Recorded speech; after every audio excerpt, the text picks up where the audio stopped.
예, 소개받은 이기광입니다.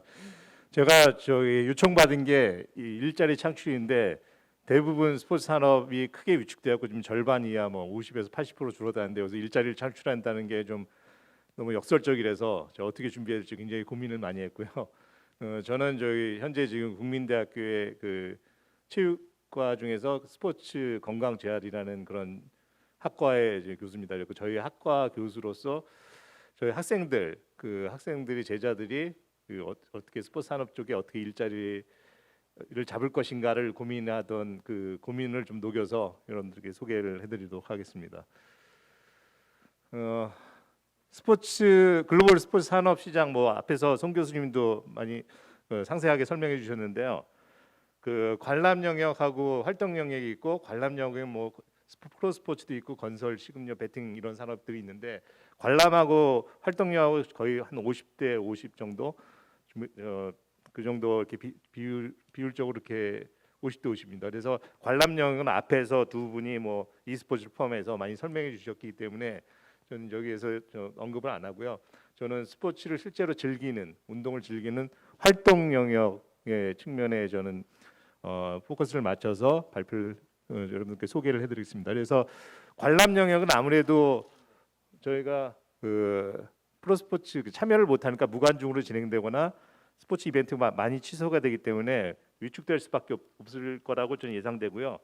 그 활동 영역은 위축되기보다는 오히려 더 그 활동을 못하게 하고 그 억제를 돌아다니지 못하게 하니까 오히려 더 많이 참여를 할 것 같고요. 특히 그 엊그제 끝난 골프의 뭐 마스터스 그 대회에서 우승한 선수가 더스틴 존슨인가 그 선수인데 이제 코로나에 걸렸었는데 코로나에서 완쾌된 후에 계속 지금 뭐 세계 1위고 그다음에 굵직한데 마스터스에서 포함해서 우승하고 있습니다. 이건 결국 뭐냐면은 건강하면은 코로나에 걸리더라도 뭐 아무런 지장이 없다는 거예요. 그러니까 앞으로 건강하지 못한 건강을 잃으면은 코로나에 더 취약하기 때문에 더 건강을 위해서 더 운동을 더 많이 할 것 같거든요. 그래서 저는 좀 소폭 더 증가할 거라고 봤고요. 그 다음에 뭐지? 네, 이렇게 많이 갔지? 네. 그리고 국내 스포츠 산업 시장과 일자리는 뭐 앞에서 많이 설명해 주셨기 때문에 제가 크게 뭐 더 이상 설명 안 해도 될 것 같은데 저희가 그 실업자 수가 뭐 3월에 2월에 3월 사이에 16,000명이 됐고 3월 이후에는 얼마나 많은지 모르겠지만 제 주변이 주로 그 스포츠 산업에서 활동 영역에 참여하는 그 종사자들끼리 얘기 들어보면은 뭐 트레이너나 뭐 했던 사범 태권도 도장 사범 했던 분들은 택배 기사나 뭐 라이더 그다음에 재밌는 현상이지만은 저희가 국민대학교 대학원의 체육과에 지금 대학원 지원자 수도 늘었습니다. 이게 왜 그러냐면은 학부 졸업하고 일자리가 없으니까 일단 대학원 가자. 그래갖고 지금 대학원까지 지금 진학했고요.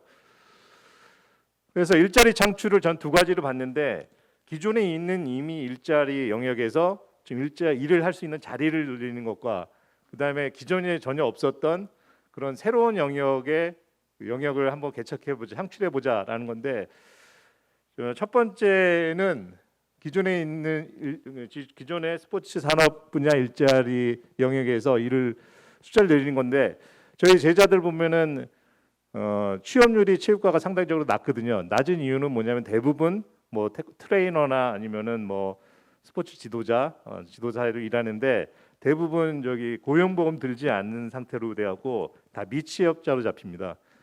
그 이유는 여러 가지가 있는데 고용보험 들게 되면은 본인도 부담이기 때문에 부담이 많이 되고 그러니까 뭐 고용보험을 들어주려고 해도 본인이 싫다고 하는 경우가 상당히 많고요. 그 다음에 좀 스포츠 분야 약간 특유의 문화가 있는데 주로 선배들이 이렇게 후배들을 이렇게 끌어서 이렇게 하는데 고용하는 사람들이 선배들인데 선배들이 뭐 고용보험 안 들고 그냥 하겠다라고 하면 그걸 뭐 거역할 수 없는 그런 상황 뭐 분위기도 있기 때문에 그렇습니다. 그리고 정부에서는 뭐 이 스포츠 분야뿐만 아니라 전반적으로 특수고용직의 고용보험 그 적용을 위한 여러 가지 노력을 하고 있는데 지금 문체부에서 가셨는데 이모경님도 가셨고 특수고용직 고용보험 적용을 위한 법 개정을 좀 약간 좀 서두르고요. 그 다음에 이런 분들이 고용보험 안 드는 이유 중에 하나가 비용적 부담이기 때문에 한시적으로 좀 비용 고용보험 그를 지원해 줄 수 있는 방안도 한번 모색해 주시기 바랍니다. 그래서 그리고 또 한 가지는 뭐 아까 말씀하셨지만은 서두에 제일 많이 는 게 지금 골프장입니다. 그랬고 여기 보면은 골프장 부킹이 안 된다고 뭐 이렇게 난리를 치고 있는데 이 이유를 보면 대부분 해외 여행을 못 가기 때문에 골프장으로 몰린다 그겁니다. 그래서 근데 그렇다면은 골프 인구가 해외로 나갈 골프인들이 골프장으로 많이 몰렸는데 그러면 일자리는 늘었는가? 뭐 별로 는 것 같지 않습니다. 아마 제가 보기에는 이게 뭐 부킹하는 사이트에 제가 봤는데 뭐 11월 달에 다 그냥 저기 다 자리가 없거든요. 부킹이 돼서. 그래서 제가 보기에는 일자리 는 거는 소위 말해서 안표 장사죠. 이런 골프장에서 바로 전화가 왔고 부킹을 자기가 확보한 다음에 웃돈을 주고 파는 안표 장사만 늘은 거거든요. 그러니까 우리가 좀 저희가 심각하게 한번 고민해 봐야 될 게 스포츠 참여율, 골프에 대한 참여율이 늘었다고 해서 일자리가 늘은 건 아니거든요. 어떻게 보면 좀 어두운 안표 장사만 드는 거고요.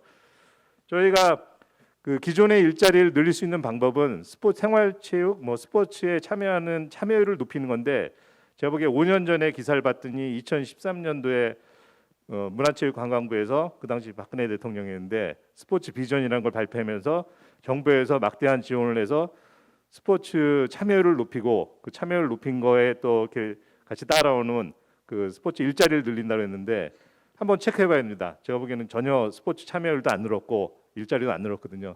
그리고 이걸 고민해 보셔야 되고요. 그래서 기존에 없었던 일자리가 코로나 이후에 뭐가 있을까 좀 고민을 했더니 뭐 비대면으로 하는 얘기를 많이 하더라고요. 비대면으로 집에서 트레이닝도 받고 비대면으로 코칭도 받고 그래갖고 실제로 그 성공 사례도 있습니다. 그래서 이건 뭐냐 미국의 펠로톤이라는 회사인데 코로나 때문에 만든 회사는 아니고요. 그냥 바쁘니까 그냥 집에서 그냥 이렇게 자전거에다가 이렇게 큰 모니터를 놓고 이 사람이 이렇게 스트리밍 하는 거를 이제 듣는 겁니다. 그래서 이게 뭐 트레이닝계의 넷플릭스라고 하는데 갑자기 코로나 운이 좋았던 거죠. 코로나를 만나면서 매출도 뭐 몇 배 늘고 특히 주가가 뭐 몇십 배 늘어왔고 이게 대박 나는 회사거든요. 근데 여기서는 특별한 기술이 없습니다. 그냥 이미 촬영한 거를 이 사용자한테 이렇게 보여주고 들으면서 하는 건데 이 컨텐츠의 성공 비결은 음악이 굉장히 좋았고 마치 뉴욕의 고급 피트니스 클럽에서 하는 막 신나는 음악을 생생하게 잘 들려주고 그러니까 음향 시설이 좋은 거죠. 그다음에 여기 있는 이 코치들은 그 수백 대 1의 오디션을 뚫고 이렇게 엄선된 그런 코치들입니다. 그러니까 코치 관리를 잘한 거죠. 그게 성공 요인이었고요. 그다음에 이거는 뭐냐면 홈코트라는 건데 아이폰 11이 나오면서 약간의 뭐 AI 기능도 있고 그래갖고 우리가 이런 선수들의 동작, 특히 농구를 하면 농구에서 슛할 때 팔꿈치 각도라든가 아니면 슛할 때 어느 지역에서 얼마나 성공했는지를 고 아이폰을 통해서 그 농구를 가르쳐 주는 사람하고 농구를 배우고자 하는 사람이 아이폰을 통해서 원격으로 서로 커뮤니케이션 할 수 있는 그런 앱이거든요. 그리고 이 앱 사용자도 굉장히 많이 늘었다고 하고요. 그래서 뭐 이런 것도 하나의 일자리 창출의 하나의 영역이라고 볼 수 있습니다. 그리고 오늘 제가 여기 있는 이유는 이건데 기존에 없던 일자리 영역 창출 중에서 보면은 건강위험군이라고 해서 굉장히 뭐 고혈압이라든가 뭐 만성 질환들 성인병으로 고생하는 분들이 많은데 이분들을 위해서 특별히 운동 서비스라든가 운동 산업 이분들을 운동시켜주기 위한 이렇게 특별한 그 뭐 시스템이 없습니다. 그리고 제가 보기에는 뭐 병원에 있는 환자분들은 병원에서 알아서 하겠고 그 다음에 일반인들은 일반 트레이닝 센터라든가 홈 트레이닝 같은 거 다양하게 합니다. 근데 이런 분들은 특별히 좀 건강에 위험하기 때문에 그냥 일반인들이 하는 트레이닝 갖고는 상당히 위험할 수도 있고 그 다음에 의사의 약간 뭐 처방 이런 게 필요한데 여기는 지금 사각지대에 놓여 있습니다. 그리고 더 중요한 거는 이게 없네. 네. 그래서 저는 일자리 창출로 해서 생태계 저는 산업 생태계를 잘 익숙하지 않았고 이렇게 검색하다 보니까 애플이 주장하는 게 우리나라의 애플로 인한 생태계를 만들었다는 주장인데 그게 뭐냐면은 직원이 20년 전엔 애플이 국내에서 2명밖에 없었는데 현재는 애플이 국내에서 창출한 일자리가 뭐 32만 개가 넘는데 그걸 보니까 자세히 봤더니 애플 직원 수가 500명으로 늘었고 그 다음에 협력업체에서 12만 5천 개, 그 다음에 애플 뭐 애플이 생기니까 뭐 앱도 생기고 여러 가지 생기니까 국내에서 뭐 유통도 하고 그러니까 그걸로 인한 게 20만 개. 그래서 두 명이 20년 사이에 32만 명이 됐더라고요. 그리고 이런 식으로 해서 뭐 하나 중요한 컨텐츠가 있고 그 우리는 스마트폰 사용자가 많으니까 사용자가 많으면은 스마트폰을 파는 그 단지 그냥 스마트폰 만들어서 파는 게 아니라 관련된 주변 인력들의 그 일자리를 창출하는 방안으로 제가 제시하는 거는 아까 그 건강위험군을 위한 건데요.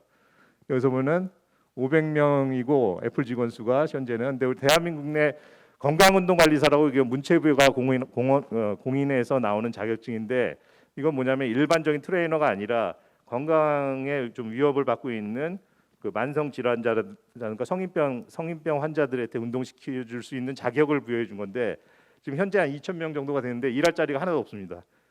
그 이유는 뭐냐면 이런 생태가 없는 이유도 있지만은 가장 주된 이유는 이런 식으로 해서 뭐 건강 증진 및 합병증 등 예방 등을 위하여 치료와 병에 운동이 필요하다고 인정하는 사람에 대해서 이렇게 뭐 한의사 뭐 지시를 받아서 운동하는데 이게 보건복지부의 그 어떻게 보면은 저항, 보건복지부의 반대, 주로 물리치료 사겠죠. 물리치료사들 반대에 부딪혀서 지금 현재 법도 있고 자격증을 소유한 그런 많은 인력들이 배출되는데 일할 자리가 없습니다 현재. 그래서 보면은 이게 굉장히 이상한 조항인데 물리치료사의 업무 영역인 신체 규정 등 재활운동 훈련은 못한다 이런 식으로 돼 있습니다 지금. 그래서 이걸 법적으로 풀어야 되는데 아까 뭐 문체부에서도 오셨고 이모경 의원님도 오셨고 언론도 계시고 제가 보기엔 가장 필요한 게 지자체도 중요한데 지자체에서 가장 많은 지자체라든가 뭐 선출직에서 가장 많은 유권자 중에 가장 큰 부분이 그런 성인병을 누구나 갖고 있는데 저도 갖고 있는데 그런 위험군들이 있는데 이분들이면 아무것도 안 돼 있거든요. 시설도 없고 프로그램도 없고 지도자만 있습니다. 그래서 제가 보기에 이런 걸 주장하는 거고요. 그래서 뭐 애플이라는 게 생기면은 애플이란 폰 때문에 생긴 게 협력업체인데 12만 5천 개인데 만약에 건강운동이라 해서 고위험군을 위한 운동 서비스 시스템이 생긴다면은 거기에 창출되는 서비스가 뭐가 있을까 봤더니 뭐 건강운동 시설 및 용품 제조 이런 건 정부의 지자체에 지원했고요. 건강운동 용품 수통 수리 그다음에 제일 중요한 게 건강운동 기구 및 뭐 콘텐츠에 대한 연구 개발도 필요하고요.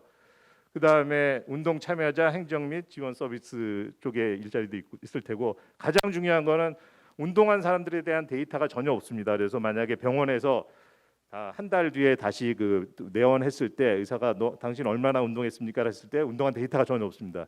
그래서 운동 데이터하고 지금 의료 건강 상황하고 이런 걸 매칭을 해야 되는데 이런 게 전혀 없습니다. 그리고 만약에 운동 정보의 데이터가 있고 이게 의료 정보와 서로 호환된다면 이것으로 인해서 파생되는 굉장히 많은 서비스가 파생돼서 창출될 거라고 보고 있고요.